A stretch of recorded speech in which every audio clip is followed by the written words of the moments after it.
بسم الله الرحمن الرحيم. المكتب التعاوني للدعوة والإرشاد وتوعية الجاليات بالدمام يقدم لكم أعوذ بالله من الشيطان الرجيم. بسم الله الرحمن الرحيم. الحمد لله رب العالمين الرحمن الرحيم مالك يوم الدين إياك نعبد وإياك نستعين اهدنا الصراط المستقيم صراط الذين أنعمت عليهم غير المغضوب عليهم ولا الضالين.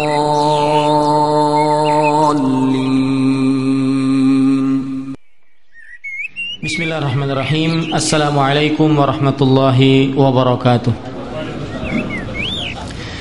Innal hamdalillah nahmaduhu wa nasta'inuhu wa nastaghfiruh wa na'udzu billahi min shururi anfusina wa sayyiati a'malina. Man yahdihillahu fala mudilla lahu wa man yudlil fala hadiya lahu. Wa ashhadu an la ilaha illallah wahdahu la syarika lahu wa ashhadu anna Muhammadan abduhu wa rasuluh. Ya ayyuhalladzina amanu taqullaha haqqa tuqatih wa la tamutunna illa wa antum muslimun. Ya ayyuhan nasu taqu rabbakumul ladzi khalaqakum min nafsin wahidah wa khalaqa minha zawjaha wa batha minhuma rijalan katsiran wa nisaa'a wattaqullaha alladzi tasaaluna bihi wal arham innallaha kana 'alaikum raqiba. Ya ayyuhalladzina amanu taqullaha wa qulu qawlan sadida yuslih lakum a'malakum wa yaghfir lakum dhunubakum. ومن يطع الله ورسوله فقد فاز فوزا عظيما. أما بعد فإن أصدق الحديث كتاب الله وأحسن الهدي هدي محمد صلى الله عليه وعلى آله وسلم وشر الأمور محدثاتها وكل محدثة بدعة وكل بدعة ضلالة وكل ضلالة في النار. Ikhwani rahimanillah wa iyyakum. Alhamdulillah, kita bersyukur pada Allah Subhanahu wa taala pada hari ini, hari Jumat, hari yang sangat dimuliakan oleh Allah Subhanahu wa taala. Kita bisa berkumpul pada hari ini, hari Jumat tanggal 16 Jumadal Ula 1431 Hijriah, untuk kembali duduk bersama mengkaji ilmu-ilmu Islam agar keislaman kita benar-benar seperti yang diridhai oleh Allah Subhanahu wa taala. Salawat dan salam semoga selalu Allah berikan pada nabi kita Nabi Muhammad sallallahu alaihi wa ala alihi wasallam, kepada keluarga beliau, para sahabat serta orang-orang yang mengikuti beliau sampai hari kiamat kelak. Para ikhwah yang dirahmati oleh Allah Subhanahu wa taala, saya berdoa dengan nama-nama Allah yang husna dan sifat-sifat yang ulia, semoga apa yang kita lakukan sekarang ini termasuk amal ibadah yang diterima oleh Allah Subhanahu wa taala, dan kita mendapatkan ilmu yang bermanfaat serta bisa mengamalkan apa yang telah kita ilmui. Apabila seseorang masuk ke dalam sebuah pasar yang dimana Rasulullah sallallahu alaihi wasallam menyatakan tempat yang paling dimurkai oleh Allah Subhanahu wa taala adalah pasar. Karena di dalam pasar banyak terjadi beberapa maksiat, di antaranya dusta, sumpah palsu, kemudian menipu orang, kemudian berteriak-teriak dengan semena-mena mengganggu orang lain, kemudian menzalimi orang, terjadi perampokan, jamret, pencurian. Maka kemudian kadang-kadang terjadi ikhtilaf, yaitu perkumpulan laki-laki dan wanita di sebuah tempat yang tidak ada tabirnya, kemudian ada musik. Kadang-kadang sebagian daripada kaum muslimat dan wanita-wanita secara umum tidak menutup auratnya, banyak sekali maksiat. Maka kalau orang di pasar sering hatinya keras dan keimanannya berturun, kemudian setelah keluar dia dari pasar, dia menuju ke kuburan. Dia mikirkan apa yang ada dalam kubur. Siapa yang ada dalam kubur, ngapain mereka sekarang? Pada saat itu hatinya akan melembut dan bahkan kadang-kadang bisa menangis terisak-isak. Nanti saya akan seperti ini. Harta yang saya miliki tidak akan saya bisa bawa ke dalam kuburan saya. Yang hanya saya bawa adalah kain kafan di samping amal ibadah saya. Anak istri saya tidak mau ikut tidur di dalam kuburan sama saya, nyamuk. Harta-harta saya tidak bisa saya masukkan ke dalam kuburan, tidak bisa memberikan manfaat dan menahan mudarat kepada saya ketika saya di kuburan. Orang ketika dalam kuburan dia akan apa? Akan hatinya menjadi lembut, kemudian keimanannya seakan bertambah. Mulai pada saat itu tekad untuk beramal mulai. Nah, inilah yang kita bicarakan para ikhwah sekalian, bahwasanya iman itu bertambah dan berkurang. Dan yang kita bicarakan pada sore hari ini adalah contoh praktek-praktek di lapangan yang merupakan tanda lemahnya, kurangnya iman seseorang, dan bagaimana cara mengobatinya. Kita ambilkan sebuah hadis Rasulullah sallallahu alaihi wasallam sebagaimana dalam sebuah tulisan yang antum pegang semua, keimanan itu berkurang dan bertambah. An Abdullah bin Amr bin As radhiyallahu anhuma qala, beliau menuturkan, qala Rasulullah sallallahu alaihi wa ala alihi wasallam. Rasulullah sallallahu alaihi wasallam bersabda, innal imana la yakhlaqu fi jawfi ahadikum kama yakhlaqu thawbul khalq. Fas'alullaha an yujaddidal imana fi qulubikum. Sesungguhnya keimanan itu benar-benar berkurang di dalam diri seseorang, sebagaimana pakaian akan lapuk, akan hancur akibat seringnya dipakai. Maka mintalah kalian kepada Allah agar Allah memperbaharui keimanan kalian di dalam hati-hati kalian. Hadis ini diriwayatkan oleh Imam Hakim dalam kitabnya Al-Mustadrak dan hadisnya sahih. Dari hadis ini kita ambil sebuah pelajaran. Iman itu berkurang, kata Rasulullah sallallahu alaihi wasallam. Dari mana? Dari Rasulullah sallallahu alaihi wasallam menyatakan, innal imana la yakhlaq, berkurang, sirna, berkurang, lemah, itu arti la yakhlaq. Sebagaimana hancurnya atau lapuknya pakaian yang kita sering pakai. Ini menunjukkan iman itu berkurang, tapi menunjukkan pula iman itu bertambah. Dari mana? Kita ambil faedahnya. Fas'alullaha an yujaddida imanakum. Mintalah kepada Allah agar Allah memperbaharui, meninggikan kembali keimanan kalian, meningkatkan kembali keimanan kalian. Ini menunjukkan bahwasanya iman itu bertambah. Kita ambil berarti iman itu kadang-kadang berkurang, kadang-kadang bertambah. Nah, oleh sebab itulah para ikhwah sekalian dirahmati oleh Allah Subhanahu wa taala, kita ingin pada sore hari ini membicarakan tentang bagaimana mengobati kalau keimanan kita berkurang. Dan hati manusia itu tidak dinamakan qalb. Kalau biasa ada pengajian namanya manajemen qalbu. Qalbu itu artinya apa? Hati. Hati tidak dinamakan qalbu. Al-qalbu la yusamma qalban. Hati itu tidak dinamakan qalbu karena saking seringnya berbolak-balik. Sebagaimana dalam sebuah hadis Rasulullah sallallahu alaihi wa ala alihi wasallam bersabda, hadis riwayat Imam Ahmad, innamal qalbu litaqallubihi. Sesungguhnya hati itu dinamakan hati karena saking sering berbolak-baliknya. Innama mathalul qalbi kamathali rishah mu'allaqah fi asli syajarah yuqallibur rih dhahran li batnin. Sesungguhnya hati itu seperti bulu yang terkait di sebuah pohon, di sebuah ranting pohon, di pohon ya. Maka ketika bulu tersebut yang terkait atau tergantung dengan pohon tersebut dia diterpa angin, maka bulu tersebut akan berbolak-balik sebegini. Begitulah hati, permisalan hati yang dimisalkan oleh Rasulullah Shallallahu Alaihi Wasallam. Dan hati tersebut, kata Rasulullah Shallallahu Alaihi Wasallam, seluruh hati makhluk Allah Subhanahu Wa Taala di dua jari jemarinya Allah Subhanahu Wa Taala. Allah membolak-balikan hati sebagaimana Allah dengan membolak-balikan kedua tangannya.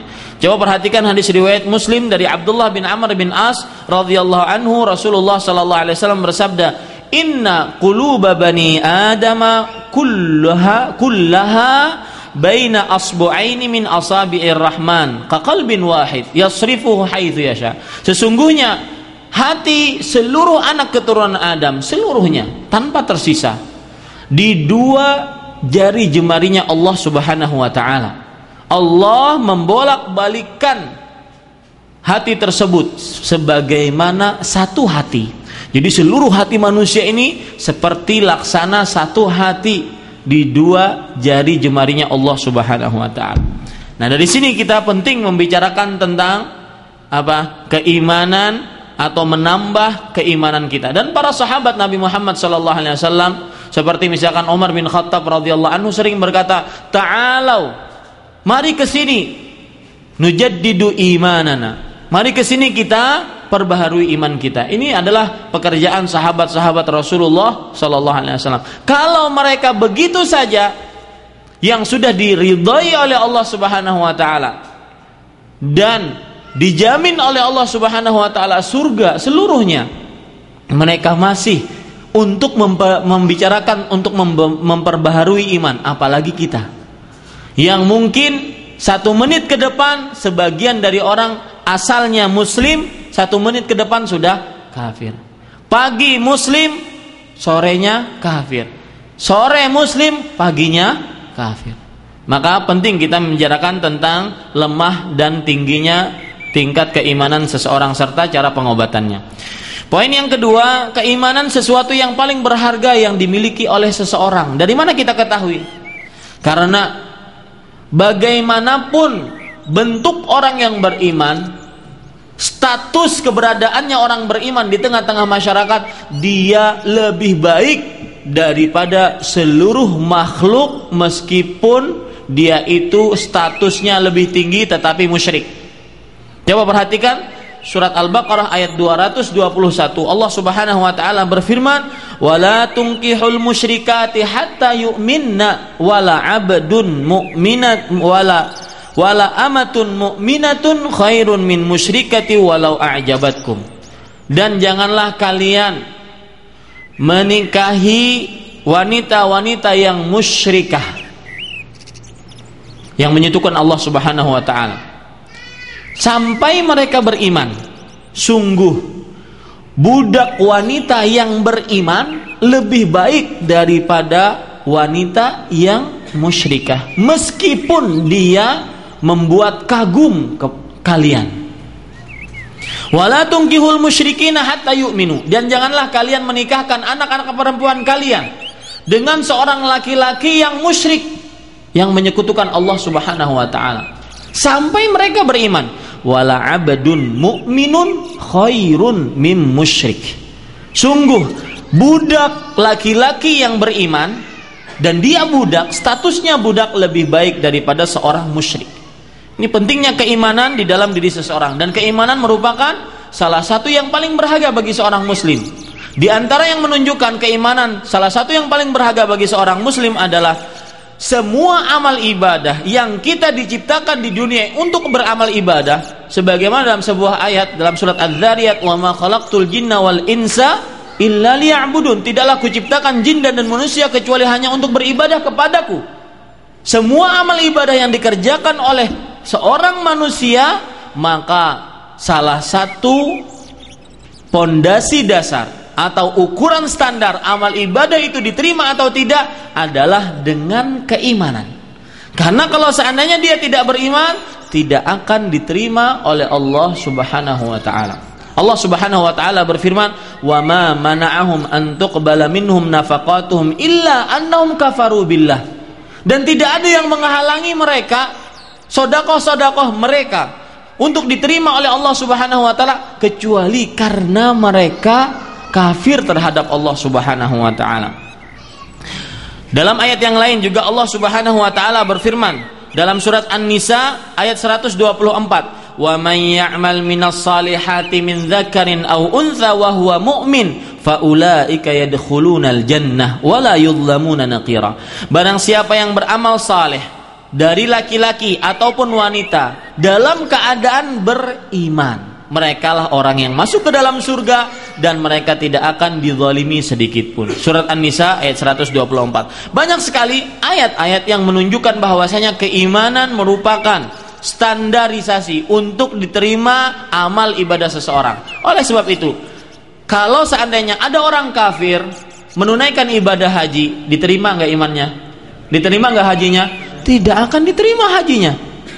Akan tetapi nanti di akhirat dia akan ditanya dengan dua pertanyaan. Kenapa kamu tidak menunaikan ibadah haji?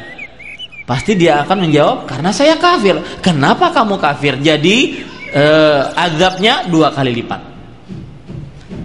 Dia tidak beriman dan juga tidak mengerjakan syariat Islam. Nah ini, dari sini pentingnya kita membicarakan tentang keimanan. Orang kafir kalau seandainya bersedekah diterima enggak? Tidak akan diterima. Lan tanalul birra hatta tunfiqu.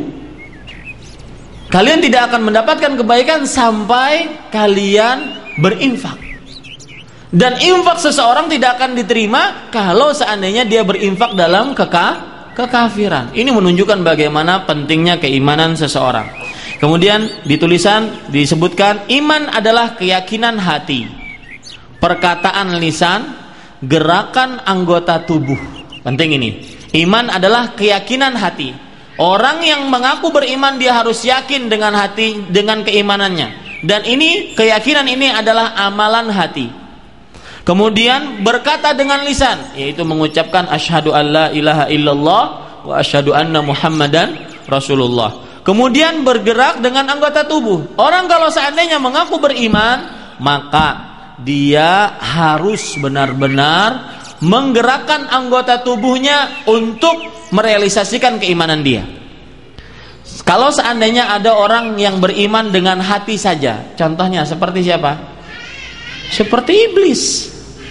Iblis dia mengakui dengan hatinya bahwasanya Allah adalah Rabb dia, tapi dia tidak mau beramal sama sekali. Kira-kira tempatnya di mana? Di neraka.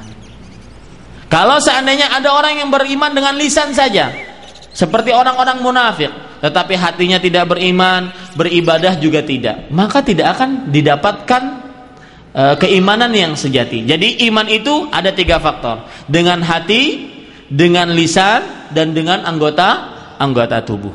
Kemudian keimanan bertambah dengan ketaatan, berkurang dengan kemaksiatan. Kalau seandainya seorang mengerjakan ketaatan, maka imannya akan tinggi. Kalau seandainya seseorang mengerjakan maksiat, maka imannya akan rendah sekali, bahkan hampir sirna. Seperti misalkan orang yang berzina. Rasulullah SAW menyatakan, jika seorang hamba berzina, maka ketika itu imannya dicabut sebagaimana seseorang mencabut pakaiannya dari kepalanya. Kalau seandainya dia melepaskan perzinahan tersebut, maka dikembalikan keimanannya. Ini menunjukkan para ikhwah sekalian, keimanan itu bertambah dengan ketaatan dan berkurang dengan kemaksiatan. Taib. Sekarang para ikhwah yang dirahmati oleh Allah Subhanahu wa taala, sebelumnya saya ingin menyebutkan tadi saya bilang bahwasanya keimanan itu bertambah dengan ketaatan dan berkurang dengan kemaksiatan. Perlu diingat bahwasanya di sana ada pekerjaan iman dengan hati, yaitu keyakinan. Salah satu pekerjaan iman dengan hati, yaitu dengan keyakinan, yaitu kita berusaha membenci maksiat yang dikerjakan oleh manusia atau yang terkerjakan di dunia ini. Sebagaimana hadis Rasulullah sallallahu alaihi wasallam riwayat Bukhari, "Man ra'a minkum munkaran falyughayyirhu biyadihi." Barang siapa yang di antara kalian melihat kemungkaran, maka hendaknya dia rubah dengan tangannya. Fa illam yastati' fa bilisanihi. Kalau seandainya tidak bisa, maka dengan lisannya. Fa illam yastati' fa fi qalbihi wa dzalika adhaful iman. Kalau seandainya dia tidak bisa, maka dengan hatinya. Yang demikian itu adalah selemah-lemahnya iman. Jadi kalau seandainya kita melihat sebuah kemungkaran, jangan kita merasa ridho, ya. Karena kalau seandainya kita merasa ridho dengan sebuah kemungkaran, maka nanti insya Allah saya akan jelaskan apa akibatnya orang yang merasa ridho dengan kemungkaran meskipun dia tidak melihat kemungkaran tersebut. Ya, insya Allah kita akan jawab nanti setelah kita membaca contoh-contoh praktek lemahnya iman, lemahnya keimanan seseorang. Kita mulai nomor 3, contoh praktek lemahnya keimanan seseorang. A. Melaksanakan maksiat dan keharaman. Kalau seandainya ada seorang yang masuk ke dalam maksiat kepada Allah Subhanahu wa taala dan mengerjakan hal-hal yang diharamkan oleh Allah Subhanahu wa taala, maka ketahuilah bahwasanya itu termasuk lemahnya iman. Kalau dia ngaku iman saya lagi tinggi, tapi kelihatannya ternyata kenyataannya dia berbuat maksiat, maka itu berarti sebenarnya imannya lagi rendah. Apalagi termasuk salah satu orang yang lemah imannya adalah orang yang mengerjakan maksiat yang disebut dalam bahasa hadis al-mujahir. Orang yang mengerjakan maksiat dan ketika dia mengerjakan maksiat tersebut Allah menutupi aib dari maksiatnya, tetapi kemudian dengan semena-mena dia ceritakan kepada orang lain. Tahu nggak? Ente tadi ana minum tadi malam 5 botol minum khamar. Wah, tadi malam ana berjudi menang. Ya, asalnya kalah, akhirnya menang. Padahal tidak ada yang tahu kecuali dia dan Allah Subhanahu wa taala. Dia melakukan maksiat sudah ditutupi oleh Allah Subhanahu wa taala, tetapi dia ceritakan kepada orang lain, dia terang-terangkan kepada orang lain, dia jelaskan kepada orang lain dengan bangganya. Inilah yang disebut di dalam hadis Rasulullah sallallahu alaihi wasallam riwayat Bukhari, "Kullu ummati mu'afa illal mujahirin." Setiap umatku akan selamat kecuali orang-orang yang disebut dengan mujahir. Siapa Pak mujahir? Perhatikan, wa inna minal mujaharati an ya'mala ar-rajulu bil-laili amalan. Sesungguhnya termasuk daripada orang yang mujahir adalah seseorang melakukan dosa pada waktu malam, thumma yusbih, lalu masuk waktu pagi, waqad satarahullah, dan maksiat yang dikerjakan dia pada waktu malam tersebut sudah ditutupi oleh Allah Subhanahu wa taala. Akan tetapi pada waktu pagi dia berkata, "Ya fulan, amiltul barihah kadza wa kadza." Wahai fulan, tadi malam saya ngerjakan ini dan ini. Padahal sudah ditutup oleh siapa aibnya? Oleh Allah Subhanahu. Dia sendiri yang cerita pagi harinya. Inilah yang disebut dengan mujaharah. Wa qad bata yasturuhu rabbuhu wa yusbihu yakshifu sitrallahu anhu.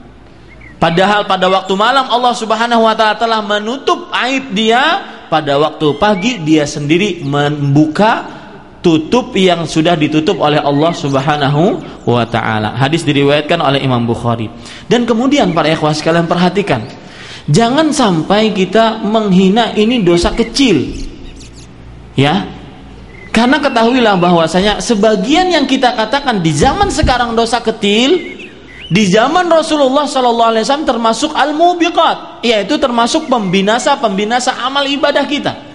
Coba perhatikan sebuah hadis dari Abdullah bin Mas'ud radhiyallahu anhu. Rasulullah SAW bersabda, "Iyyakum wa muhaqqiratiz dzunub." Jauhilah kalian dari dosa-dosa yang diremehkan. Fa innahunna yajtami'na 'ala ar-rajuli hatta yuhliknahu. Sesungguhnya dosa-dosa yang diremehkan tersebut berkumpul dalam diri seseorang sampai dosa tersebut membinasakan orang tersebut.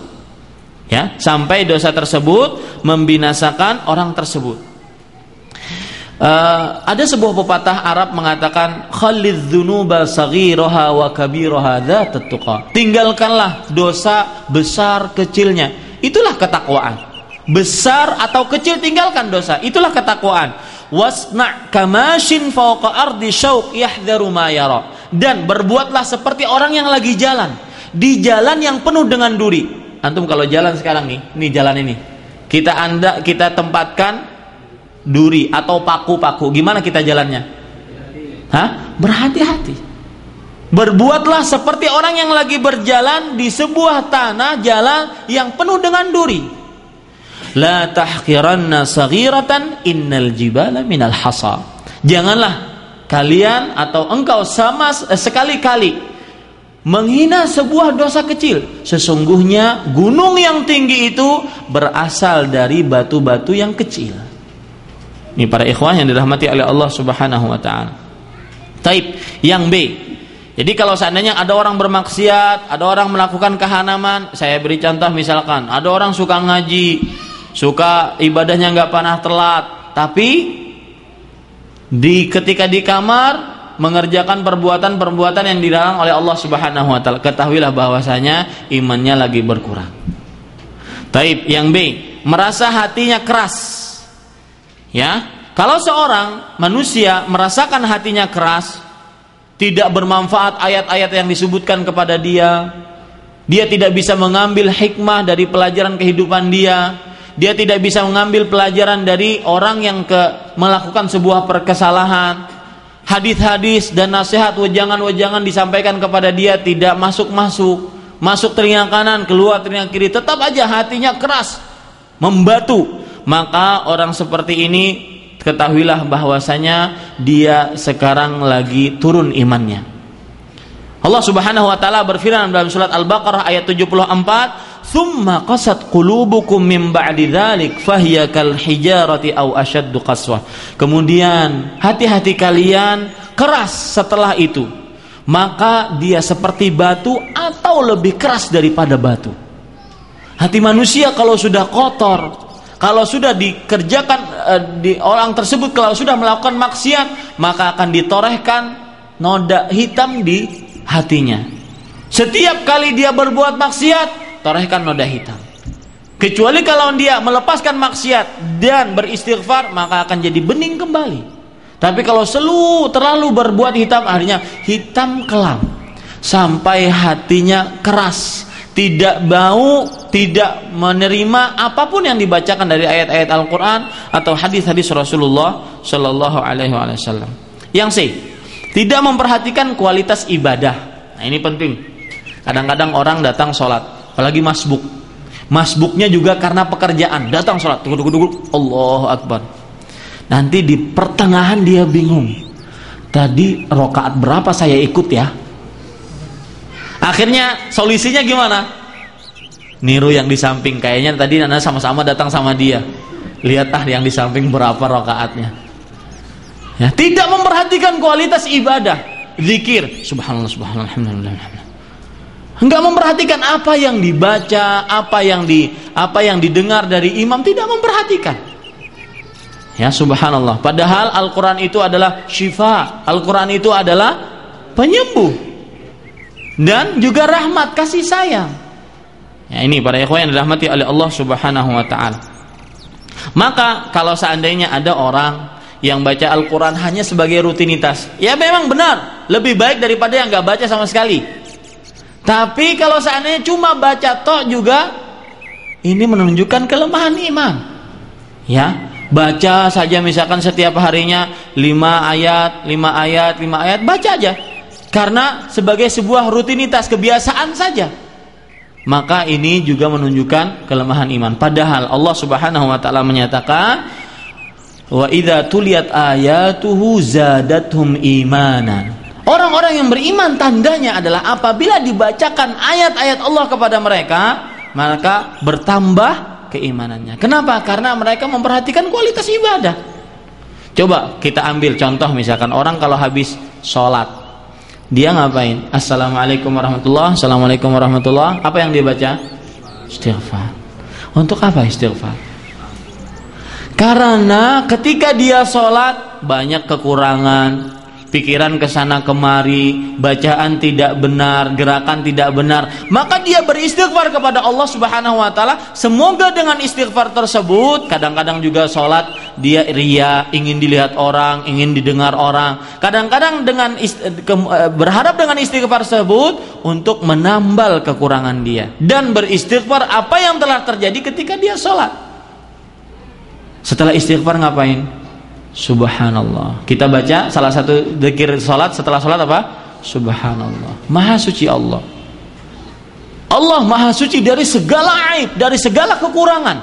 Orang kalau seandainya membaca dengan tafakkur dan tadabbur, menghayati apa yang ada di dalam zikir-zikir salat ataupun zikir-zikir dalam Al-Qur'an, maka dia akan benar-benar bertambah imannya. Oleh sebab itulah, orang yang berdoa, Allah tidak akan menerima doa orang yang lalai hatinya. Doa tapi pikirannya kesana kemari. Dalam sebuah hadis ini Rasulullah sallallahu alaihi wasallam bersabda, "La yaqbalullahu du'aan min qalbin lahin." Allah tidak akan menerima doa yang datang dari hati yang lalai, tidak akan diterima oleh Allah Subhanahu wa taala. Jadi kalau berdoa kita harus azam, kalau harus menekankan keyakinan kita, benar-benar yakin bahwasanya doa kita didengar dan diterima oleh Allah dan dikabulkan oleh Allah Subhanahu wa taala. Tapi para ikhwan sekalian, yang malas dalam beribadah dan ketaatan. Kalau ada orang yang malas dalam beribadah, kalau ada malas dalam ketaatan, maka ketahuilah bahwasanya imannya lagi berkurang. Yang biasanya mungkin dia ba'diyah, qobliyah, maka sekarang jangankan ba'diyah, qobliyah, datang sholat jamaah aja malas. Ketahuilah pada saat itu imannya lagi berkurang. Dan ini kita bisa ambil dari sebuah ayat surat An-Nisa ayat 142. Allah Subhanahu wa taala berfirman, "Wa idza qamu ilas salati qamu kusala." Kalau seandainya orang-orang munafik mendirikan sholat, mereka mendirikan sholat dalam keadaan malas. Rukuknya enggak benar, sujudnya tidak sempurna, bacaannya asal kena. Yang penting saya selesai menunaikan kewajiban saya. Setelah itu saya ingin kembali ke dunia saya lagi. Ini termasuk daripada orang yang lemah imannya. Kalau seandainya sudah sampai nisabnya, kemudian dia mengakhirkan zakatnya, maka ini termasuk daripada lemah iman. Kalau seandainya sudah punya biaya mengakhirkan hajinya, termasuk daripada lemahnya iman. Orang yang biasanya di saf pertama kemudian nurun masbuk 1 rakaat, saf kedua, kemudian turun lagi saf ketiga, sampai akhirnya yang dia dapati hanya salam tok, turun imannya. Ya, malas dalam beribadah dan ketaatan termasuk daripada apa? Termasuk daripada tanda lemahnya iman tersebut atau turunnya iman tersebut.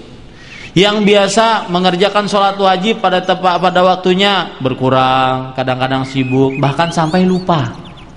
Subhanallah, sholat bisa lupa. Kemudian kadang-kadang juga biasanya dia ba'diyah, qobliyah. Ini jangankan mikirin sholat witir, duha dan lain-lain daripada sholat sunat, ba'diyah, qobliyah saja lupa. Dan ingat para ikhwan, Anda sering mengingatkan ini, bahwasanya orang nuntut ilmu semangat, rame-rame datang dari kamar masing-masing, datang ke Islamik, semangat. Apalagi teman-teman yang baru, selamat datang saya ucapkan di Islamik, mudah-mudahan bisa mengambil manfaatnya. Semangat datang ke Islamik, meskipun kadang-kadang dengan ngantuk, ya, kadang-kadang sudah nyender dari pagi, capean. Enggak apa-apa, semangat. Tapi coba lihat ketika amalan masing-masing. Karena yang mengamalkan ilmu kita enggak sama-sama, sendiri-sendiri. Habis ini kan pulang ke kamar masing-masing, sendiri-sendiri. Coba kita bisa membuktikan iman kita tinggi atau tidak. Sholatnya, ba'diyah, qobliyahnya, baca Qur'annya, ya. Karena ngamalin ilmu itu sendiri-sendiri, tidak sama-sama. Makanya salah satu kondisi yang kondusif untuk beramal adalah ketika jamaah haji. Jamaah haji, kalau seandainya orang jamaah haji di Indonesia boro-boro kalau seandainya datang ke masjid. Tapi ketika jamaah haji 1 jam sebelum azan, ya, sudah datang ke masjid. Bahkan kalau seandainya terlambat setengah jam sebelum adzan itu sudah merasa terlambat. Kenapa? Karena kondisinya memang menyuruh kita untuk seperti itu, untuk semangat. Kalau enggak kita sendirian di kamar, orang sudah pada ke masjid semua, gimana nih? Ya, beramal, semangat beramal. Dan ingat, mengamalkan sebuah ilmu itu sendiri-sendiri. Ya, baik para ikhwah sekalian. Kemudian yang lalai dan selalu tidak berzikir serta tidak berdoa kepada Allah Subhanahu wa taala. Ini jelas. Karena ini adalah sifatnya orang-orang munafik. Allah Subhanahu wa taala berfirman dalam surah An-Nisa ayat 142, "Wala yadhkurunallaha illa qalila." Sungguh orang-orang munafik itu tidak menyebut nama Allah kecuali hanya sedikit saja. Di dalam salatnya mereka hanya bacaan-bacaan sekedarnya saja, tidak menyebut nama Allah Subhanahu wa taala kecuali hanya sedikit saja. Dan subhanallah para ikhwah sekalian, zikir termasuk amalan yang paling utama dan tidak berat. Ya, tidak berat. Coba salah satu zikir saja. Rasulullah sallallahu alaihi wasallam bersabda, "Kalimatani habibatani ilar rahman, khafifatani 'alal lisan, thaqilatani fil mizan, subhanallah wa bihamdih, subhanallahil azim." Dua kalimat yang sangat dicintai oleh Allah dan sangat ringan di lisan dan berat di timbangan. Apa itu? Subhanallah wa bihamdih, subhanallahil azim. Amalan lain, Rasulullah sallallahu alaihi wasallam bersabda, "Man qala hina yusbih mi'ata marrah subhanallah wa bihamdih." Mi'ata marrah 100 kali, barang siapa yang mengatakan 100 kali subhanallah wa bihamdih, maka pada waktu pagi hari ghufira lahu dzunubuhu walau kanat mithla zabadil bahar, akan diampuni dosanya meskipun seperti buih yang ada di lautan. 100 kali cuma subhanallah bihamdi, subhanallah bihamdi. Ya 100 kali. Enggak sampai kadang-kadang kita membaca 3 menit itu.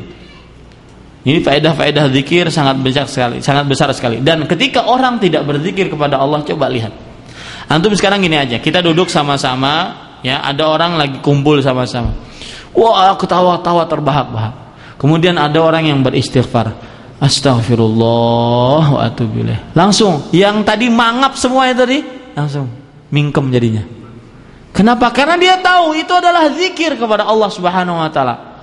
Menunjukkan pada saat itu, ya, yang tadi ketawa-ketawa agak turun imannya, kemudian ketika diucapkan zikir jadi bertambah iman. Ingat kepada Allah Subhanahu wa taala. Kemudian para ikhwah sekalian, tidak marah ketika batasan-batasan Allah dilanggar, ya. Termasuk daripada tanda lemahnya iman. Contoh praktek lemahnya iman adalah kalau seandainya hal-hal yang diharamkan oleh Allah dilanggar, maka orang tersebut tidak marah, ya. Ini termasuk daripada lemahnya iman. Sebagaimana hadis Nabi Muhammad sallallahu alaihi wasallam, "Fa illam yastati fa biqalbihi wa dzalika adhaful iman." Kalau seandainya dia tidak bisa merubah dengan tangan, tidak bisa, dengan lisan tidak bisa, maka dengan hati, yang demikian itu selemah-lemahnya iman. Ini kadang-kadang sebagian dengan hati aja enggak. Dan bahaya, ini yang saya ingin jelaskan tadi. Bahaya orang yang meridhai sebuah maksiat, atau paling tidak mengingkari sebuah maksiat, sangat berbahaya. Coba perhatikan sebuah hadis riwayat Imam Abu Daud. Rasulullah sallallahu alaihi wasallam bersabda, "Idza umulatil khati'ah fil ard," jika sebuah dosa dikerjakan di bumi, kana man syahidaha fakarihaha kaman ghaba anha, maka siapa yang melihat dosa tersebut terjadi, kemudian dia membenci akan dosa tersebut, maka dia seperti orang yang tidak melihat dosa tersebut. Saya ulangi, siapa yang melihat terjadinya sebuah dosa di bumi, kemudian dia membenci dosa tersebut, maka dia seperti orang yang tidak melihat dosa tersebut. Ana beri contoh. Ada orang di sebuah perkampungan dilegalkan zina khomer. Dia benci akan hal tersebut, tapi tidak bisa berbuat, tidak bisa menasihati. Maka dia benci dengan hati dia ingkari dengan hati dia. maka kata Rasulullah SAW, kaman ghaba anha, seperti orang yang tidak pernah melihat kesalahan tersebut. Kebalikannya, waman ghaba anha faradhiyaha kana kaman syahidaha. Barang siapa yang tidak melihat sebuah kemungkaran tapi ridho dengan kemungkaran tersebut, tidak mau mengingkari di dalam hatinya akan kemungkaran tersebut, maka selaksana orang yang menyaksikan kemungkaran tersebut.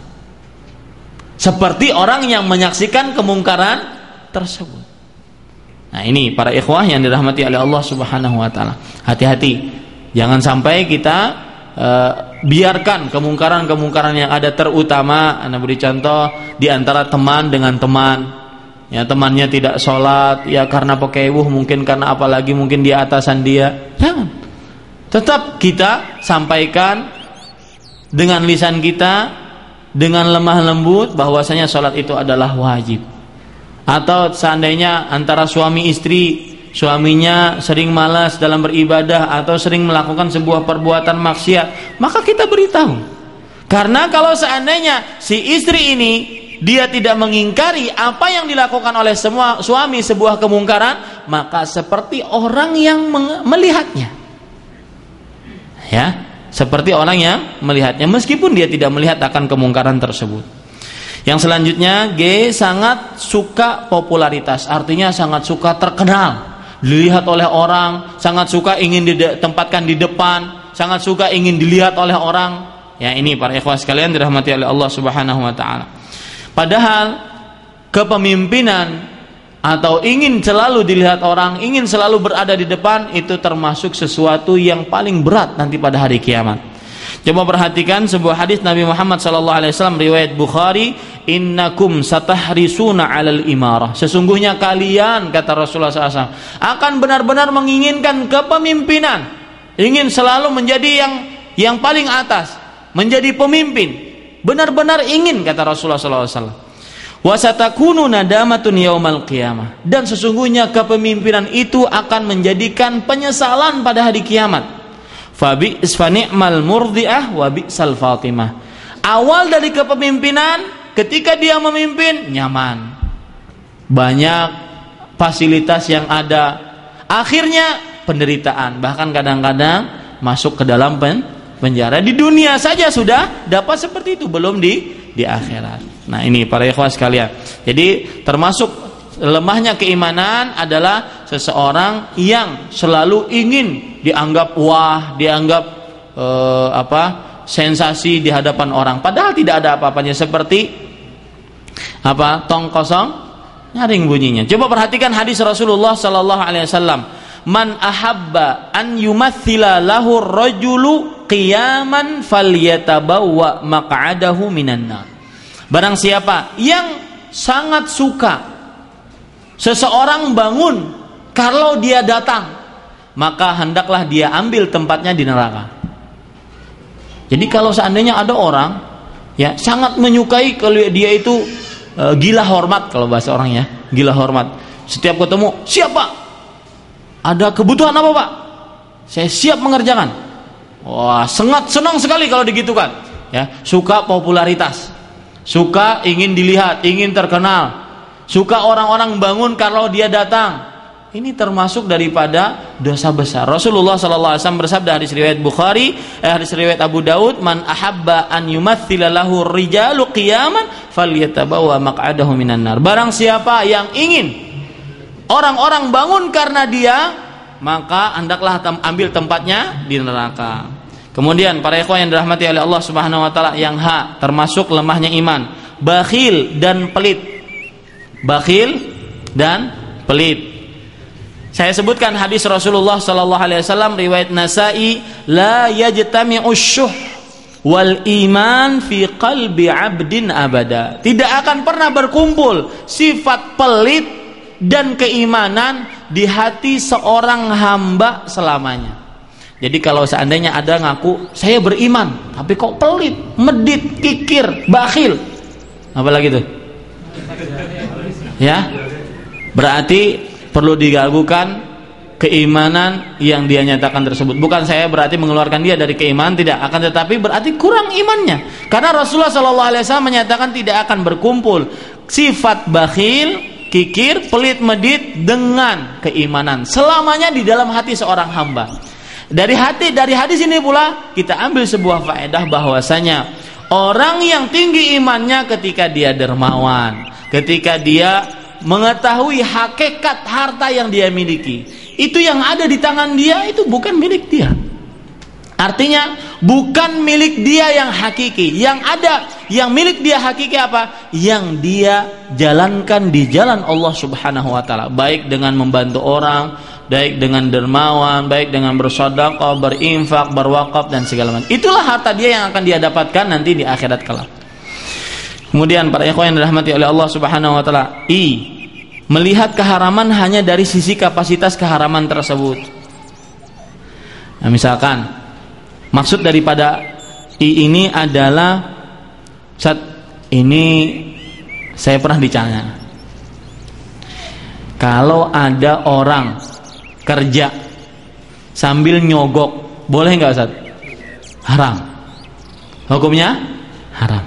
Kemudian dapat gaji setiap bulannya, dia diterima karena nyogok kan diterima. Lalu setelah itu dia bekerja seperti layaknya pegawai biasa, dapat gaji setiap bulannya. Kira-kira halal nggak Ustaz? Oh halal. Dia nanya ke teman, halal tahu nggak ente? Dia nanya itu untuk apa coba? Antum tahu nggak? Tahu nggak? Untuk apa? Untuk melegalkan sogokan dia tadi. Daripada nggak kerja sama sekali, nyogok nanti juga hasilnya setiap bulan saya juga halal. Nggak apa-apa deh nyogok sedikit-sedikit. Nah, ini para ikhwas sekalian. Kadang-kadang sebagian orang ada sebelum dia berbuat maksiat dia bertanya-tanya kepada orang-orang, kalau dosa ini hukumnya apa sih? Haram berat, apa haram ringan, apa haram sedang, apa haram bawah gitu. Kalau seandainya makruh, nggak apa-apa deh kita kerjakan dikit-dikit nggak apa-apa. Nah ini termasuk lemahnya iman seperti ini, ya. Jadi dia tidak melihat. Bilal bin Sa'ad rahimahullah berkata, la tanzur ila sigharil ma'siyah. Jangan kalian lihat bagaimana kecilnya sebuah maksiat, walakin inzur ila azimi man asait. Akan tetapi lihatlah kepada agungnya yang kalian maksiati. Siapa itu? Allah tabaraka wa ta'ala.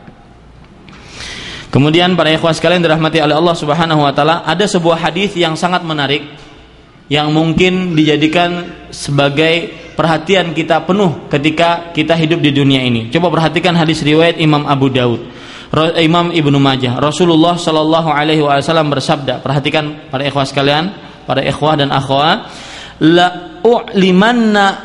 la'alamanna aqwaman min ummati. Sungguh aku benar-benar.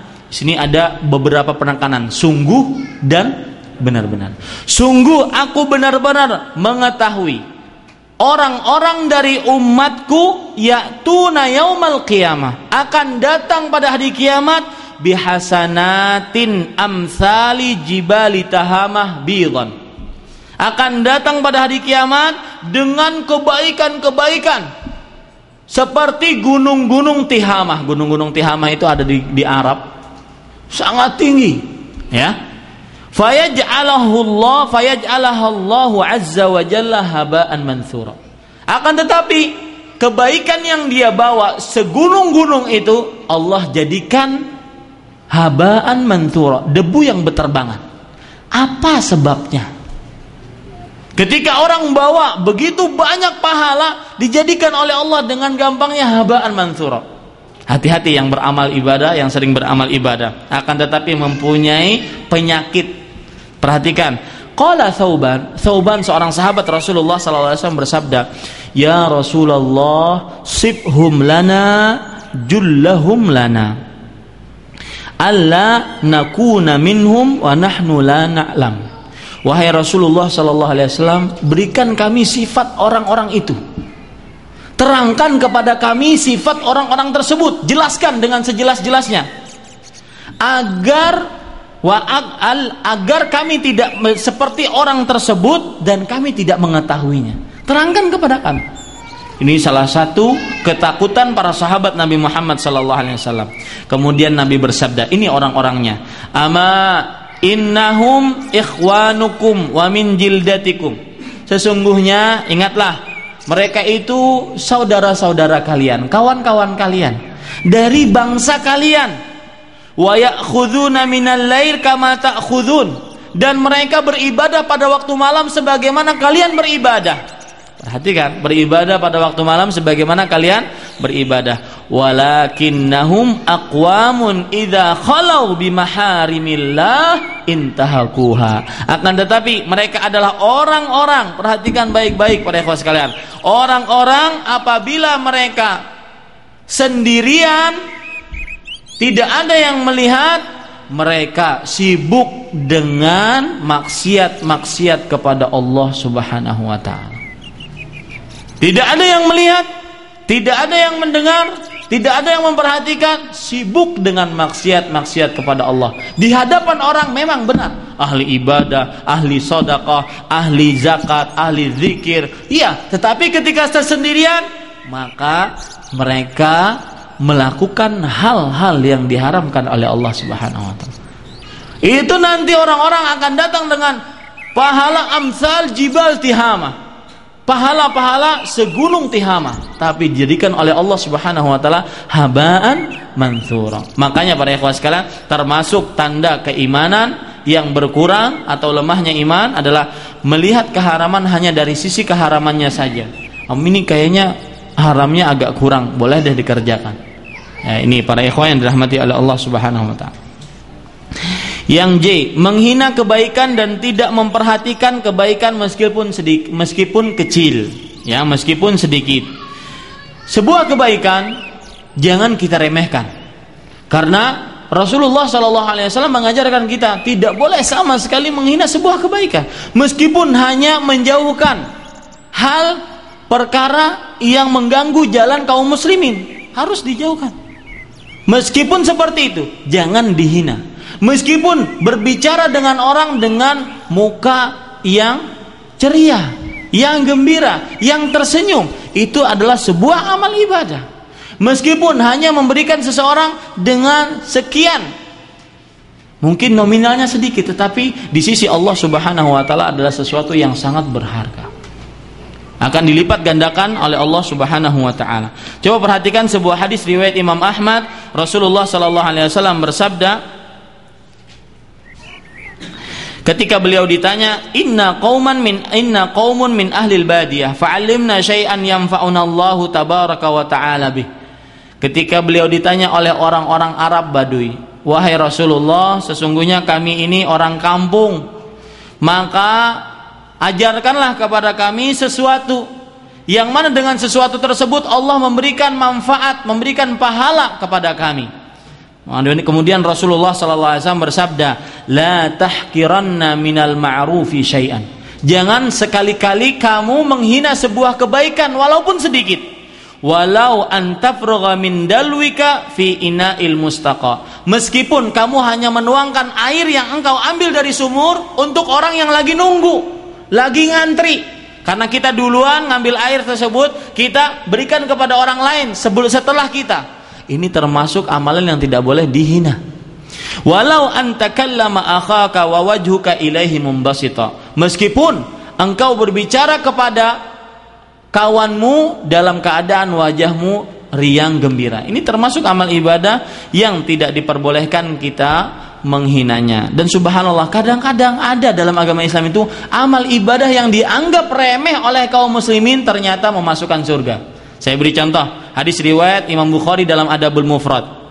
Man amata adha an tariqil muslimin kutibalahu hasanah wa man taqabbalat lahu hasanatun dakhalal jannah. Barang siapa yang memindahkan satu halangan di jalannya kaum muslimin, maka dituliskan baginya satu kebaikan. Berapa, Pak? Satu kebaikan. Barang siapa yang diterima darinya satu kebaikan, niscaya masuk surga. Jadi ketika orang menghilangkan gangguan yang ada di jalan, maka dia akan dituliskan kebaikan kalau dia ikhlas karena Allah Subhanahu wa taala. Siapa yang diterima kebaikannya tersebut, niscaya masuk ke dalam surga. Hadis riwayat Imam Bukhari dalam kitab Al-Adabul Mufrad. Kemudian para ikhwah sekalian, yang tidak merasa bertanggung jawab untuk memperjuangkan agama ini. Ini termasuk daripada lemahnya iman, ya, karena Rasulullah sallallahu alaihi wasallam bersabda, "Innal mu'mina min ahlil iman bimanzilatir ra'si minal jasad." Sesungguhnya orang yang beriman dari seluruh orang-orang yang beriman seperti kepala dari tubuh. Laksana kepala dari tubuhnya. Kalau seandainya orang ada tubuh tapi nggak punya kepala, kira-kira hidup nggak? Nggak bisa hidup. Begitulah orang beriman di tengah-tengah orang-orang yang beriman. Makanya kita harus merasa berjuang untuk kaum muslimin.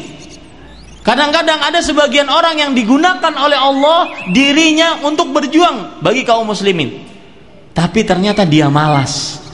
Maka ini termasuk daripada lemahnya iman. Dan dia harus bersyukur sebenarnya dia bisa digunakan dirinya oleh Allah Subhanahu wa taala untuk memperjuangkan agama Islam ini dengan sesuai dengan kemampuannya. Ada yang sesuai dengan kemampuannya dengan tenaganya, dengan lisannya, dengan pikirannya, dengan ide-idenya, dengan hartanya, sesuai dengan kemampuannya masing-masing. Kita perjuangkan agama Islam ini sesuai dengan kemampuan kita masing-masing. Yang termasuk contoh praktek lemahnya iman, terlalu bergantung kepada dunia. Terlalu bergantung kepada dunia. Rasulullah sallallahu alaihi wasallam, beliau selama hidup beliau tidak pernah beliau memuji yang namanya dunia. Dunia tercela di mata Rasulullah sallallahu alaihi wasallam dan para sahabat. Apalagi kalau dunia tersebut tidak bisa menghantarkan dia kepada keridhaan Allah Subhanahu wa taala. Makanya Rasulullah sallallahu alaihi wasallam bersabda, "Ad-dunya mal'unatun wa mal'unun ma fiha illa dzikrullah wa ma wala." Dunia itu tercela dan tercela ya apa yang ada di dalamnya, kecuali zikir kepada Allah Subhanahu wa taala dan segala ketaatan yang mendekatkan diri kepada Allah Subhanahu wa taala. Wa 'aliman au muta'alliman. Atau orang yang berilmu atau orang yang menuntut ilmu. Jadi apa yang kita kerjakan sekarang, kalau kita ikhlas karena Allah Subhanahu wa taala, maka ini termasuk daripada tanda keimanan yang tinggi di hadapan Allah Subhanahu wa taala. Terlalu berlebih-lebihan dalam hal makan, minum, pakaian dan kendaraan. Ya, ada sebuah hadis menarik dari Mu'adz ibnu Jabal radhiyallahu anhu. Rasulullah sallallahu alaihi wasallam bersabda, "Iyyaka wat tan'im fa inna ibadallah laisu bil mutanaimin." Hati-hati kamu daripada kemewahan dan kenikmatan harta dunia. Sesungguhnya hamba-hamba Allah bukan orang-orang yang leha-leha dengan harta dunia. Coba antum perhatikan siapa? Utsman bin Affan. Utsman bin Affan itu beliau pernah bersedekah berapa? 1000 onta. Satu onta Pak sekarang harganya berapa? 3.000 real. 3.000 real. 1 real anggaplah 2.500 rupiah. 2.500 rupiah kali 3.000 real berapa? 7,5 juta. Kali 1.000 berapa? 7,5 miliar. Ada orang sodakoh 7,5 miliar? Begitulah para sahabat Rasulullah sallallahu alaihi wasallam. Dunia dia jadikan sebagai alat untuk mengantarkan dia kepada keridhaan Allah Subhanahu wa taala. Makanya jelas di sini Rasulullah, hadisnya sahih, ya. Hadis sahih diriwayatkan oleh Abu Nuaim dalam kitabnya Al-Hilyah dari Mu'adz ibnu Jabal. Rasulullah sallallahu alaihi wasallam ketika beliau mengutus Mu'adz ibnu Jabal, beliau bersabda kepada Mu'adz, "Iyyaka wat tan'im atau wat tana'u." Hati-hati kamu daripada dengan kenikmatan-kenikmatan dunia. Sesungguhnya hamba-hamba Allah bukan orang yang selalu merasakan kenikmatan-kenikmatan dunia. Imam Ahmad rahimahullah pernah berkata, "Innama huwa ta'amun duna ta'am wa syarabun duna syarab." Ya. Innama sabri ayyamin qalail. Artinya, sesungguhnya makanan yang dimakan manusia itu adalah Kadang-kadang ada makanan di bawah, ada makanan di atas. Kadang-kadang ada orang yang sarapan paginya hanya 2 real. Apa? Khobus, sandwich, khubus ya, yang benar itu bukan khobus. Karena kok nggak enak di telinganya itu khobus. Khubs. Ya, khubzun bahasa Arabnya itu, bukan khobus. Khubzun. Ya. Kadang-kadang sudah salah ngel lagi. Ente itu nggak paham bahasa Arab, udah berapa tahun sih katanya. Tapi para ikhwan sekalian, khubus ya, khubus atau ya anggaplah sandwich 1 real, bet makli 1 real, sama syekh halib 2 real, selesai, kenyang. Yuqimna sulbahu, bisa menegakkan punggungnya, karena kalau orang lapar kan pasti begini terus. Dengan seperti itu bisa cuma 2 real. Makanya kata Imam innama huwa ta'amun wa ta'am. Tapi ada sebagian orang yang sarapan paginya macam-macam ada. Kadang-kadang kalau dihitung bisa 100 real, 200 real. Sama aja, masuk untuk menegakkan dirinya juga. Pakaian begitu juga kata Imam Ahmad. Walibasun duna libas. Ada yang pakaian, orang beli pakaian 300 real, 400 real, 500 real. Ya, ada yang pakaiannya cuma 50 real. Ya. Ada yang cuma 40 real, yang ala Haramain, Abu Khamsin, Abu Arba'in. Ya, seperti itu. Tugasnya masuk lalat nih.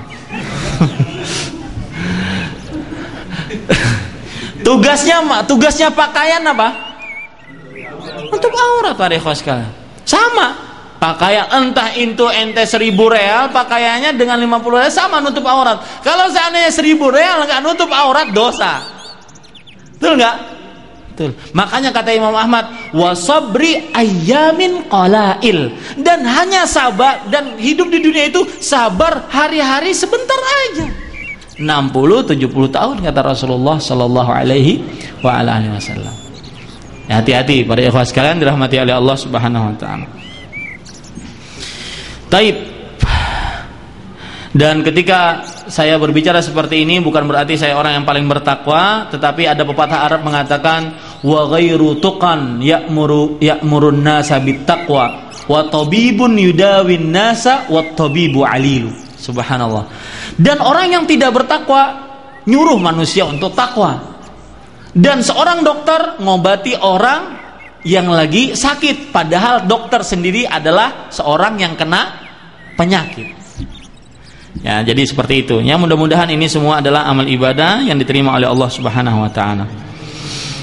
4. Pengobatan terhadap lemahnya keimanan. Karena waktu, saya ingin mengambil yang paling saya lihat penting, yaitu yang pertama, merasakan keagungan Allah dan mentadabburi nama dan sifat Allah taala. Yang B. Sekarang ketika kita sudah mengetahui contoh-contoh praktek, maka kita ingin mengobati. Saya ambil yang B, yaitu merasakan keagungan Allah dan mentadabburi nama dan sifat Allah. Bukan yang A tidak penting, akan tetapi saya ingin mengambil yang menurut saya penting pada saat ini. Merasakan keagungan Allah dan mentadabburi nama dan sifat Allah Subhanahu wa taala. Coba kita perhatikan sekarang. Kalau seandainya seorang hamba, terutama muslim, dia merasakan Allah itu satu-satunya yang memberikan rizki, satu-satunya yang mencipta, mengatur dunia, maka sifat seperti ini, sifat Allah yang Allah miliki seperti ini menimbulkan di hati manusia rasa tawakal. Udah, saya bersandar pada Allah saja. Saya berusaha, saya sandar pada Allah Subhanahu wa taala. Saya kerahkan tangan dan kaki, saya serahkan sama Allah Subhanahu wa taala, hasilnya selesai. Dia tidak bergantung kepada siapa-siapa. Kenapa? Karena dia mengakui bahwasanya Allah itu maha kuasa, maha pengatur, maha pemberi rezeki. Tidak ada yang mengatur kecuali Allah Subhanahu wa taala. Maka ini akan mewariskan kepada diri seorang yang memikirkan itu, dia bertawakal hanya kepada Allah Subhanahu wa taala. Tidak menyekutukan Allah Subhanahu wa taala, tidak minta kecuali kepada Allah Subhanahu wa taala, tidak minta tolong kecuali kepada Allah Subhanahu wa taala. Nah, ini pentingnya. Nah, ini semua memberikan kita tingkatan iman yang lebih tinggi. Iman kita lebih tinggi kalau seandainya kita memikirkan hal seperti itu. Contoh yang lain, kita mentadabburi, menghayati akan nama dan sifat-sifat Allah. Allah itu mempunyai nama Sami'. Apa Sami' artinya? Maha mendengar. Basir, apa? Maha melihat. Alim, Maha mengetahui. 3 sifat ini kalau kita cermati, tadabburi, hayati baik-baik, maka niscaya orang akan mewariskan kepada dirinya rasa takut untuk bermaksiat, rasa takut untuk melakukan sesuatu yang diharamkan oleh Allah Subhanahu wa taala, rasa takut untuk meninggalkan apa yang diperintahkan oleh Allah Subhanahu wa taala. Misalkan sami', mendengar, kita akan menjaga lidah kita. Dan kita mengetahui bahwasanya di samping kanan dan kiri kita ada raqibun atid. Ada raqibun atid. Ada raqib atid. Ma yalfidhu min qalin illa waladaihi raqibun atid. Tidak ada lafaz yang keluar dari mulut kita kecuali ada raqib atid yang menulisnya. Apalagi sami, Allah Subhanahu wa taala mendengar, maka kita tidak mengeluarkan ucapan-ucapan kecuali yang diridhai oleh Allah Subhanahu wa taala. Menimbulkan keimanan. Kemudian basir, menimbulkan kepada kita tidak menggerakkan anggota tubuh kita kecuali apa yang diridhai oleh Allah Subhanahu wa taala, karena Allah melihat. Makanya ada seorang pemuda datang kepada Ibrahim ibn Adham, saya mau berzina. Ibrahim ibn Adham adalah seorang ahli ibadah. Dia mengatakan, pemuda ini berkata, saya ingin berzina. Kata Ibrahim ibn Adham, silahkan berzina, asalkan jangan di bumi Allah, jangan makan dari rizki Allah, jangan sampai terlihat oleh Allah Subhanahu wa taala. Nah, ini para ikhwan sekalian, akhirnya pemuda ini menyerah dan akhirnya dia mengambil jalan ketaatan kepada Allah Subhanahu wa taala.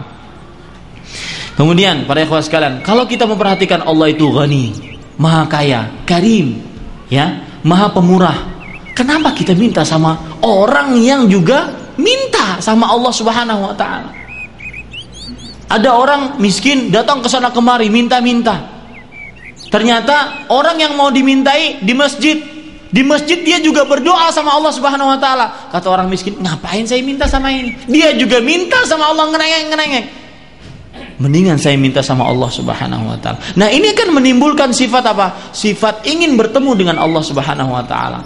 Ketika kita mengetahui Allah itu maha sempurna, timbul kecintaan kita ingin bertemu. Pernah nggak kita di dalam hati kita ingin bertemu dengan zat yang kita sembah selama ini? Berpuluh-puluh tahun kita ruku, sujud. Kapan kita bisa bertemu dengan Allah? Ketika kita ada cita-cita seperti itu, maka itu akan menimbulkan faedah yang sangat banyak. Di antaranya kita banyak beribadah, tidak malas dalam beribadah. Kenapa? Karena kita tahu bahwasanya Allah itu maha sempurna. Saya ingin bertemu. Cara bertemunya adalah dengan memperbanyak ibadah kepada Allah Subhanahu wa taala agar masuk ke dalam surganya Allah Subhanahu wa taala. Kemudian para ikhwan sekalian dirahmati oleh Allah Subhanahu wa taala, yang D yaitu memperbanyak menghadiri atau selalu menghadiri majelis ilmu syar'i, ya. Selalu menghadiri majelis ilmu syar'i. Ini sebuah dalil. Ada sebuah dalil yang diriwayatkan oleh Imam Muslim, sebuah hadis yang diriwayatkan oleh Imam Muslim. Ada seorang sahabat bernama Hamdalah. Hamdalah berkata kepada Rasulullah, singkat cerita Hamdalah berkata kepada Rasulullah, "Nafaqa Hamdalah ya Rasulullah." Wahai Rasulullah, Hamdalah sudah menjadi orang munafik. Di zaman Rasulullah, kata-kata munafik itu sangat tercela. Makanya Rasulullah langsung bertanya, "Wa madza? Kenapa wahai Hamdalah engkau menjadi orang yang munafik?" Kemudian Hamdalah berkata, "Ya Rasulullah, nakunu indaka tudzakkiruna bin nar wal jannah hatta ka'anna ra'ya ain." Wahai Rasulullah, kami selalu di majlis engkau mengingatkan kami akan surga, neraka, seakan-akan kami melihat surga di hadapan kami dan melihat neraka di hadapan kami. Akan tetapi kata Hamdalah, fa idza kharajna min indika afasnal azwaj wal aulad wad dhai'at nasina katsira. Kalau sudah keluar dari majelis engkau, kami bertemu dengan istri, apalagi istrinya pas sampai ke rumah senyum-senyum, ya. Bertemu dengan anak, bertemu dengan pekerjaan, kami lupa yang apa yang dibicarakan di majelis tadi. Lupa wahai Rasulullah sallallahu alaihi wasallam. Makanya itu yang disebut munafik wahai Rasulullah sallallahu alaihi wasallam. Ketika di majelis ingat surga dan neraka. Bahkan subhanallah ada orang yang buruk sekali mengatakan, "Ngapain ngadain majelis-majelis ilmu? Nanti ingat dosa mulu." Coba bayangkan tuh. Setan kalau sudah ganggu seperti itu. Kalau sudah hasad seperti itu, ya, ngapain majlis setiap minggu nanti ingat dosa dan neraka terus? Subhanallah. Ya, ini seperti ini para ikhwah sekalian dirahmati oleh Allah Subhanahu wa taala. Tapi apa yang dijawab oleh Rasulullah sallallahu alaihi wasallam? Perhatikan. Kata Rasulullah sallallahu alaihi wasallam, "Walladzi nafsi biyadihi." Demi jiwaku yang berada di tangannya, "Lau tadumuna ala ma takununa indi." Kalau seandainya kalian selalu di dalam keadaan ketika seperti kalian berada di hadapanku, wa fi dzikri, dan selalu ingat akan surga dan neraka, niscaya la safahatkumul malaikah, niscaya para malaikat akan menyalami kalian, ala furushikum wa fi turuqikum, di atas kalian ketika kalian tidur ataupun ketika kalian jalan. Walakin ya hamdalah sa'ah fa sa'ah. Akan tetapi wahai hamdalah, kehidupan itu seperti itu.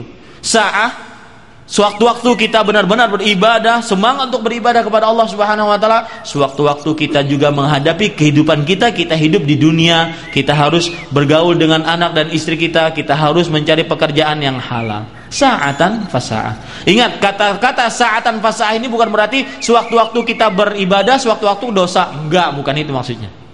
Ya, ini para ikhwan yang dirahmati oleh Allah. Nah, dalam hadis ini memperbanyak duduk di majelis ilmu meningkatkan apa? Keimanan. Makanya para ikhwan sekalian, kalau seandainya ada yang malas-malas untuk hadir di majelis ilmu, itu ketahuilah bahwasanya imannya lagi turun. Ya, taib para ikhwah yang dirahmati oleh Allah Subhanahu wa taala.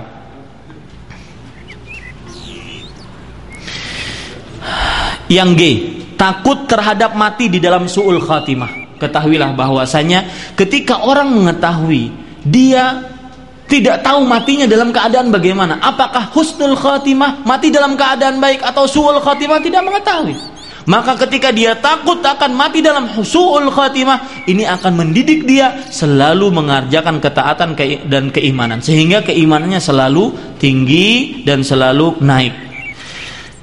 Kadang-kadang para ikhwah sekalian, kalau kita memperhatikan orang-orang yang su'ul khatimah, misalkan orang-orang yang suka nyanyi, ketika dikatakan kepada dia, "Fulan, katakan la ilaha illallah," yang disebut dengan talqin. "Fulan, sebutkanlah la ilaha illallah." Dia malah, "Mana gitar saya?" Coba. Nauzubillah. Ketika orang-orang yang sibuk dengan perdagangannya lupa dengan ibadah kepada Allah Subhanahu wa taala, ketika dia mau meninggal dikatakan, "Fulan, katakanlah la ilaha." Karena kenapa? Ketika orang mengatakan la ilaha illallah, dakhala jannah. Barang siapa yang mengatakan la ilaha illallah sebelum meninggalnya, niscaya masuk surga, kata Rasulullah sallallahu alaihi wasallam. Jaminan dari Rasulullah sallallahu alaihi wasallam. Makanya ketika orang yang suka berdagang meninggalkan ketaatan kepada Allah Subhanahu wa taala, dia ketika dikatakan, "Fulan, katakan la ilaha illallah." Mana? Coba ambilkan beras saya, takar itu sekian. Subhanallah. Ngeri sekali para ikhwah sekalian. Nah, ketika kita takut akan su'ul khatimah, kita nggak tahu kematian pasti datang. Kullu ma huwa atin. Setiap yang akan datang itu pasti datang. Mati pasti akan datang. Di mana aja ente ngumpet, datang mati. Dan tidak akan ada yang menjamin kita sekarang bisa keluar dari kelas ini. Siapa yang tahu Allah Subhanahu wa taala mencabut nyawa kita? Apakah dalam keadaan su'ul khatimah atau husnul khatimah? Tidak mengetahui kita. Nah, ketika itu ada dalam diri kita, senantiasa kita selalu meningkatkan keimanan kepada Allah Subhanahu wa taala. Baik, para ikhwah sekalian dirahmati oleh Allah Subhanahu wa taala. Kemudian yang sebelum yang selanjutnya, memperbanyak mengingat mati. Rasulullah SAW mensyariatkan untuk menziarahi kubur. Salah satu tujuannya adalah fa innaha tudzakirukumul akhirah. Sesungguhnya berziarah kubur mengingatkan kita akan kehidupan akhirat. Ini orang yang para ikhwah sekalian dirahmati oleh Allah Subhanahu wa taala selalu mengingat mati. Nanti kayak kan seperti ini. Saya cuma diliputi dengan 2 kain kapan. Saya tidak bisa ngapa-ngapain, dan seluruh tubuh saya akan hancur kecuali hanya 1 tulang ekor saja. Apa yang bisa nolong saya? Tidak ada yang bisa nolong saya kecuali amal ibadah yang dikerjakan. Nah, ini kan menimbulkan keimanan meningkatkan keimanan kita di dalam diri kita masing-masing. Makanya Rasulullah sallallahu alaihi wasallam bersabda dalam riwayat Imam Tirmidzi, "Aktsiru min dzikri hadzimil ladzat," yakni al-maut. Artinya perbanyaklah daripada mengingat kematian, yaitu daripada mengingat hal yang memutuskan kenikmatan, yaitu kematian. Kemudian yang terakhir, sebelum terakhir, memperbanyak mengingat keadaan akhirat. Coba antum perhatikan keadaan akhirat. Saya ajak antum berkelana sedikit tentang kehidupan akhirat. Nanti di akhirat, kata Rasulullah SAW, akan ada tiupan sangkakala. Yang pertama, yang paling pertama kali mendengar adalah seorang laki-laki yang lagi ngurus ontanya. Setelah mendengar itu langsung mati seketika. Kemudian setelah itu seluruh manusia mati. Kemudian turun hujan seperti air mani, menumbuhkan tubuh yang asalnya tinggal tulang ekor, saya bilang tadi, tumbuh seperti tumbuhnya bawang. Kemudian setelah itu ada tiupan sangkakala yang kedua, mata bangun lagi.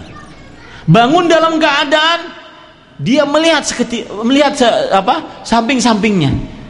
Dan kalau seandainya dia makan harta riba, dia muter-muter ketika bangun tersebut. Muter-muter seperti orang yang lagi kesurupan. Yatakhabbatuhu syaitan, ya, seperti orang yang kena setan, sesuai dengan amal ibadahnya masing-masing ketika dia dibangkitkan pada hari kiamat.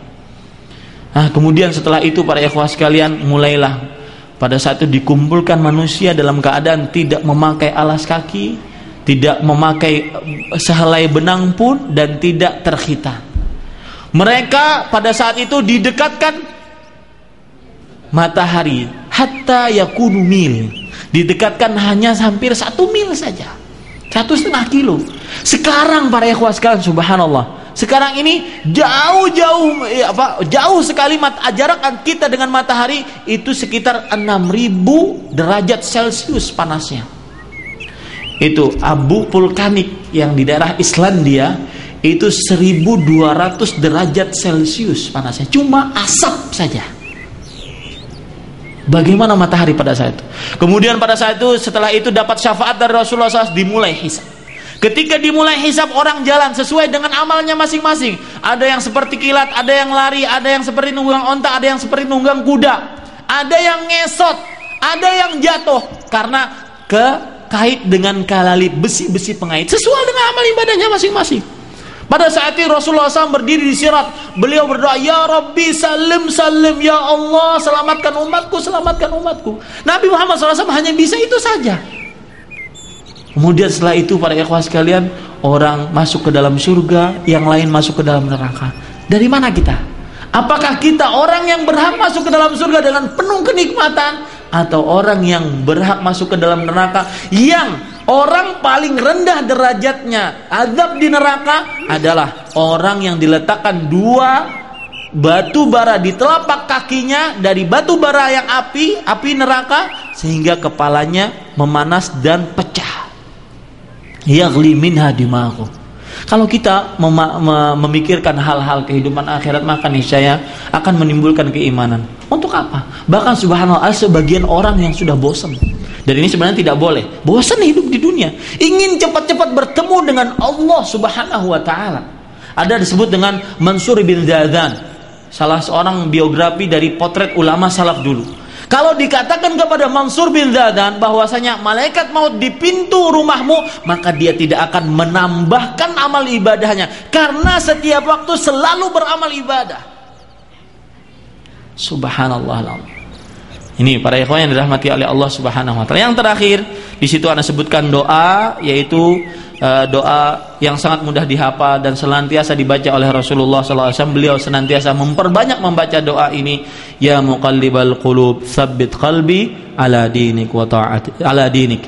Wahai yang membolak-balikkan hati, tetapkanlah hatiku di atas agamamu. Hadis riwayat Imam Tirmidzi dan hadisnya sahih. Apa yang baik itu hanya dari Allah Subhanahu wa taala. Apa yang buruk itu dari kami pribadi manusia biasa. Wassallallahu ala nabiyina Muhammad. Wassalamualaikum warahmatullahi wabarakatuh.